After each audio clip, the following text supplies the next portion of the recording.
అంతర్జాతీయంగా చోటు చేసుకున్న వరుస పరిణామాల నేపథ్యంలో బంగారం వెండి ధరల్లో హెచ్చుతగ్గులు ఉంటున్నాయి. నిన్న ఉన్న ధర నేడు ఉన్న ధర రేపు ఉండడం లేదు. కానీ బంగారం ధర నిన్నటితో పోలిస్తే ఇవాళ మరి కాస్త తగ్గింది. హైదరాబాద్, విజయవాడలో 24 క్యారెట్ల 10 గ్రాముల బంగారం ధర 1,44,520 రూపాయలు ఉంది. 22 క్యారెట్ల 10 గ్రాముల బంగారం ధర 1,34,310 రూపాయలుగా ఉంది.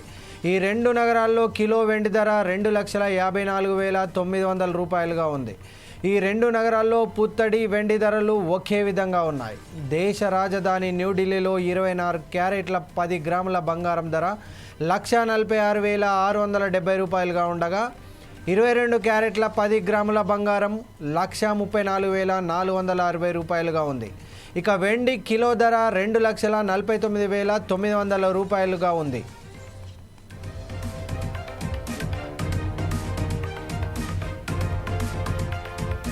బంగారం ధరల్లో ఈ ఆకస్మిక పతనానికి పలు అంతర్జాతీయ అంశాలు కారణమవుతున్నాయని విశ్లేషకులు చెబుతున్నారు. ప్రపంచ మార్కెట్లో పెట్టుబడిదారులు ప్రాఫిట్ బుకింగ్ వైపు మొగ్గు చూపడం, అమెరికన్ డాలర్ బలపడటం, అంతర్జాతీయ ఆర్థిక పరిస్థితులపై మారుతున్న అంచనాలు బంగారం ధరలపై ప్రభావం చూపుతున్నాయి.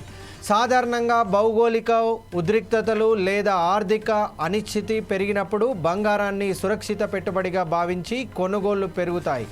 అయితే ప్రస్తుతం పెట్టుబడిదారులు దృష్టి ఇతర ఆర్థిక అంశాలపై మళ్లడంతో బంగారం ధరలు ఒత్తిడిని ఎదుర్కొంటున్నాయి. ఇక వెండి మార్కెట్లో కూడా ఇదే పరిస్థితి కనిపించింది. కేజీ వెండి ధర ఏకంగా 6,110 రూపాయల మేర పడిపోయి ప్రస్తుతం 2,49,900 రూపాయలుగా ట్రేడ్ అవుతోంది. శాతాల పరంగా చూస్తే వెండి ధరలు దాదాపు 2.6% వరకు తగ్గడం గమనార్హం. ఒక్క రోజులోనే ఈ స్థాయి పతనం నమోదవడం వెండి మార్కెట్లో తీవ్ర అస్థిరతకు సంకేతంగా భావిస్తున్నారు.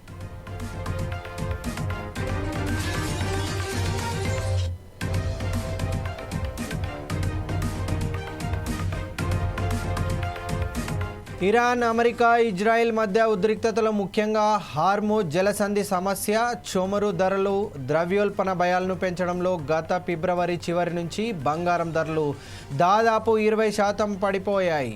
అయితే అమెరికా, ఇరాన్ మధ్య 60 రోజుల్లోగా శాంతి ఒప్పందానికి అంగీకారం కుదిరిందన్న వార్తలతో చమురు ధరలు తగ్గి బంగారం ధర తిరిగి పుంజుకునే అవకాశం కనిపిస్తోంది. ప్రస్తుతం కఠిన పరిస్థితులు ఉన్నప్పటికీ బంగారానికి కొన్ని సానుకూల అంశాలు మద్దతిస్తూనే ఉన్నాయి. సెంట్రల్ బ్యాంకుకు కొనుగోళ్లు నిరంతరాయంగా కొనసాగుతూనే ఉన్నాయి. 2026 మొదటి త్రైమాసికంలో సెంట్రల్ బ్యాంకులు 244 టన్నుల బంగారాన్ని కొనుగోలు చేశాయి. ఈ నిరంతర కొనుగోళ్లు ధరలకు ఒక కనీస మద్దతును అందిస్తున్నాయి.